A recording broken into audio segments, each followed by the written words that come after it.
factors. Now the thing is how you can find the highest common factor.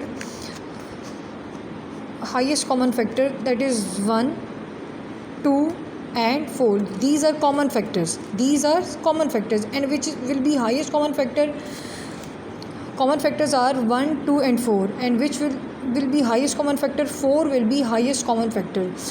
Firstly, after finding the factors, you have to find the common factors. Common factors are 1, 2 and 4, and after finding the common factors, you will go for the highest common factor, and highest common factor is 4. Okay, so to use a fraction in its lowest term or simplest term, we divide the numerator and the denominator by their highest common factor. So our highest common factor is 4, so we'll divide our numerator and our denominator with our highest common factor, that is 4.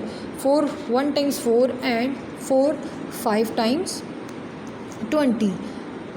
Okay, so now look at this. 4 upon 20 is in its lowest form, and that is 1 upon 5. So we can't simplify 1 upon 5 in its lowest form, because now the numerator and the denominator have no common factors other than 1. So 1 upon 5 is in its lowest form, or 4 by 20, 4 upon 20 or 4 by 20 is in its lowest form.